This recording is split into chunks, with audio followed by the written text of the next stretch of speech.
watching Numbskull News, and today we got to talk about the Big Ten. Are they going to say yes to private capital or public invest, whatever investment? UC investments. They control the state of California's university employees pension fund. All right, you're talking billions and billions of dollars of money they have access to that they invest, and they want to invest in the Big Ten to the tune of $2.4 billion, giving the Big Ten a $24 billion valuation, which is a hell of a lot more than anybody else they've been talking to. Any other private capital, private equity firms the Big Ten has been talking to. Now, apparently it's only been about 3 months since this UC Investments has been on the radar talking to the Big Ten. And everybody else has been talking to them for a hell of a lot longer. So this is a very strong offer, especially the money up front is massive. Now they don't really offer a lot of strategic partnership down the road. That's not what they do. This isn't a private equity firm which does all that shit. And that's probably one of the big things the Big Ten doesn't like. They don't want someone, a private capital partner or whatever the hell you want to call it, coming on in and wanting to throw their weight around because they invested billions. They don't want them to come in and start saying, oh, hey, we got to do this deal. We want you to do this deal. We want this or that. You know, you're trying to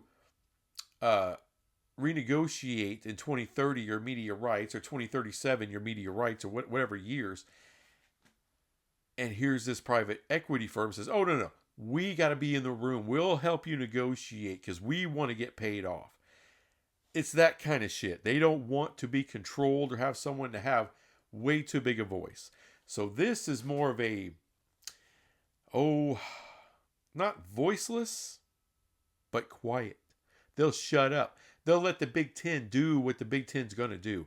That's what they like. They're not going to be intrusive. Now, they're going to build a Big Ten Enterprises is what they're going to call it. They're going to run everything through it, right? Media rights, they're going to hire people. This is one of the reasons they want this money. It's the way I take it.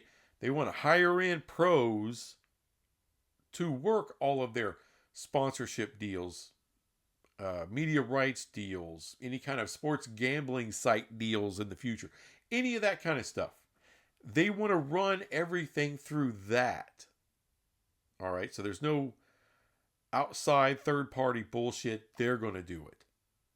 All right, as Tony Petitti says, he wants to modernize the Big Ten.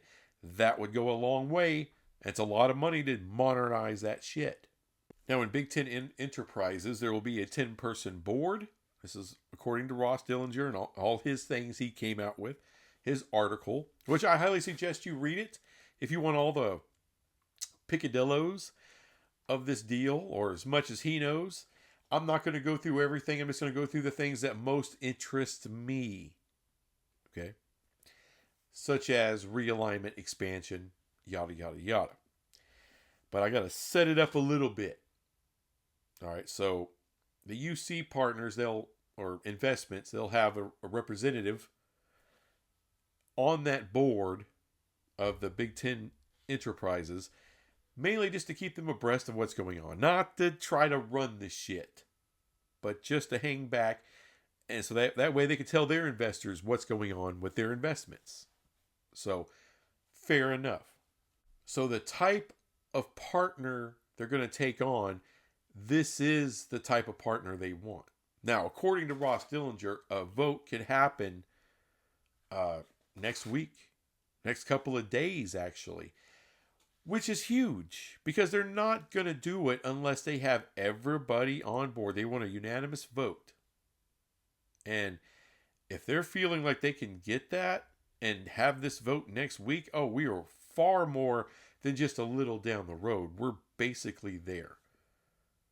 And it's going to kick off a lot of shit. But first off, let's talk about the Big Ten, things they want to accomplish. Another thing about this deal, It's going to lock everybody into the Big Ten till 2046.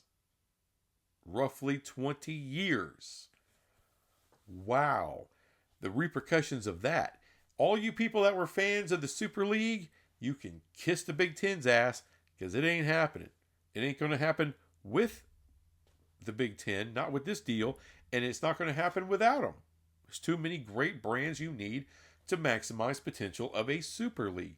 So therefore, they're out of the Super League business. If they sign this, if they vote yes and they do this deal,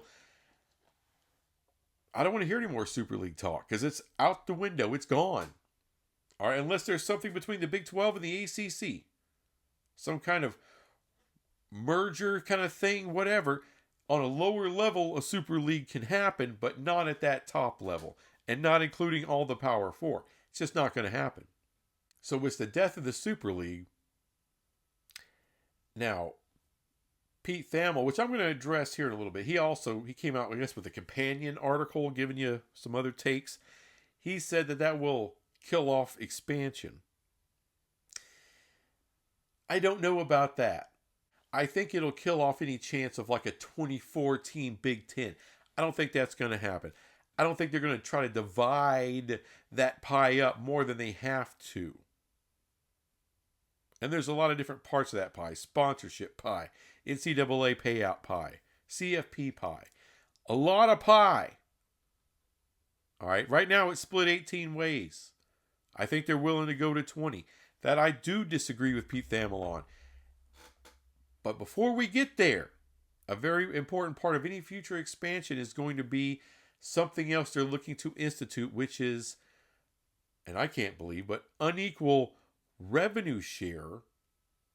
3 different tiers of who gets paid what in the Big Ten. The toppy top tier, then the other 2.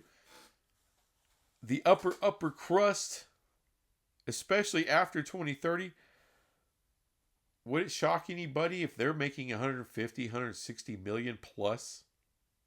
Talking about Ohio State, Michigan, USC, Penn State.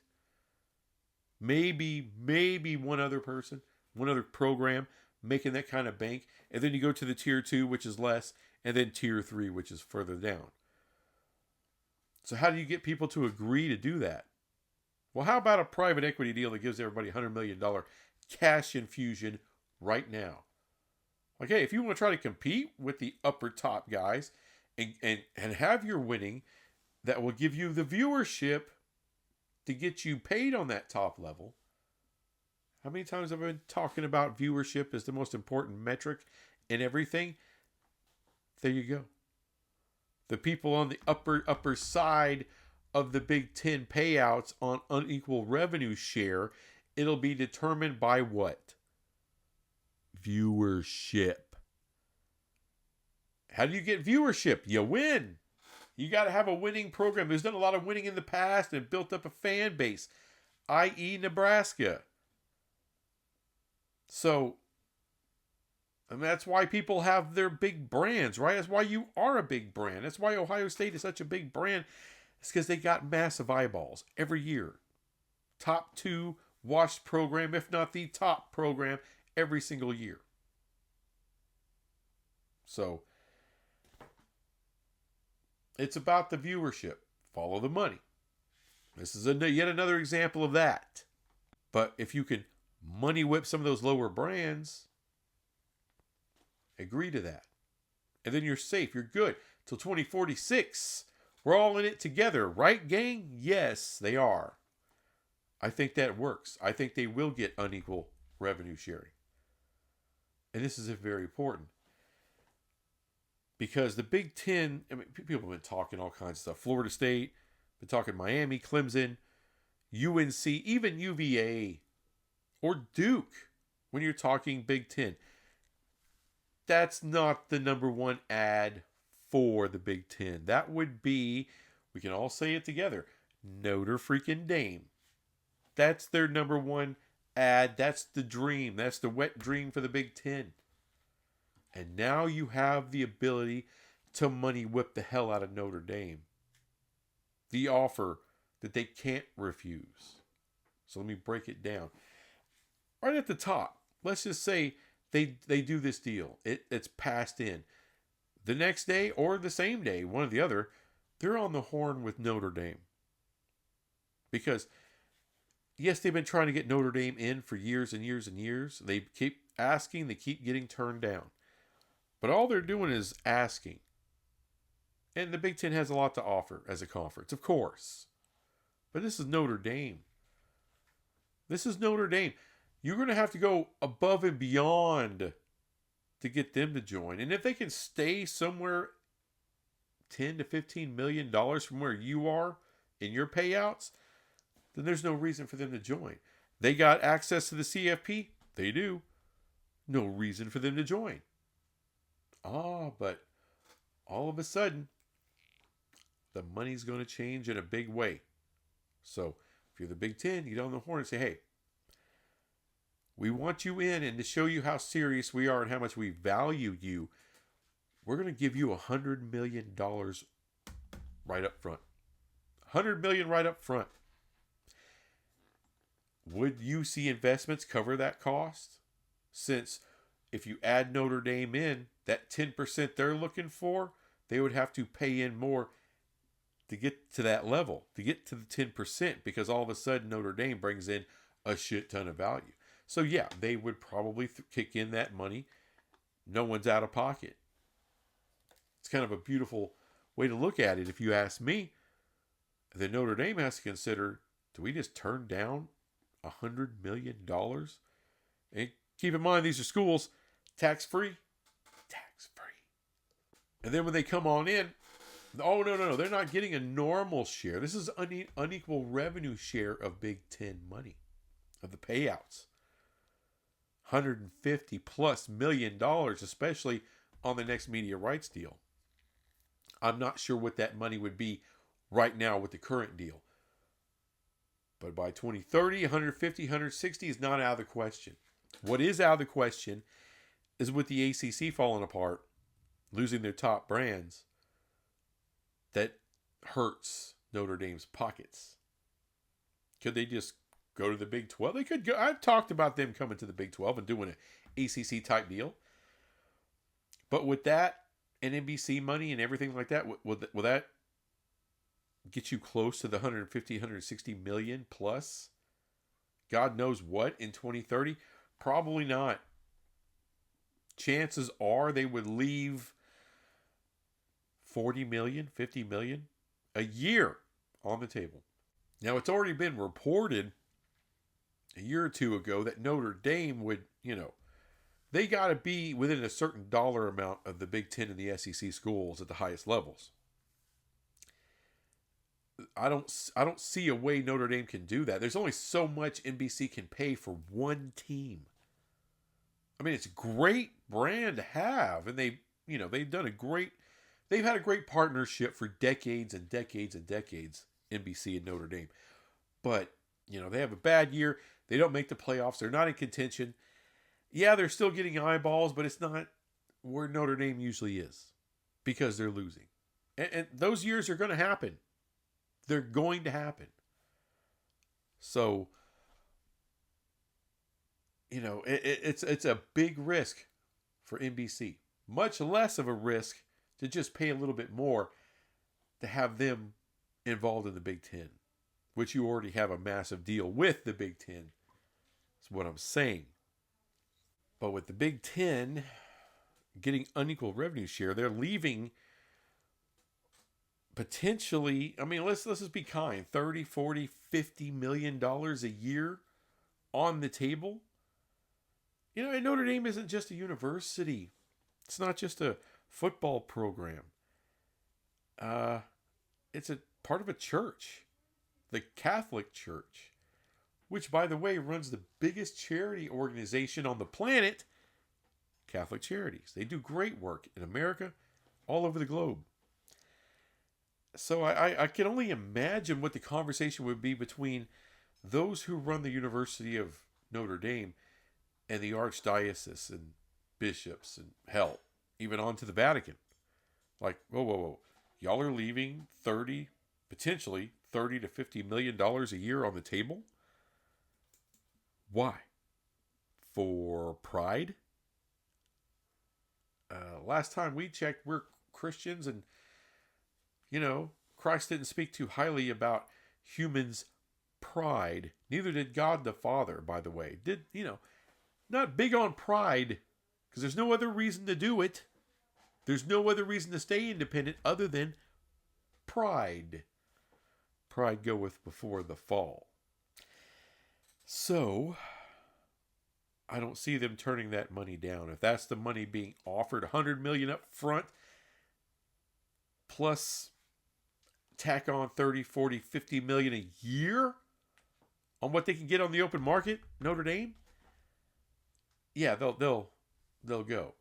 And I've always said, and I still, right now, I maintain there's only a 25% chance that Notre Dame will join the Big Ten. However, if the Big Ten signs this deal, you can flip that. It's 75%.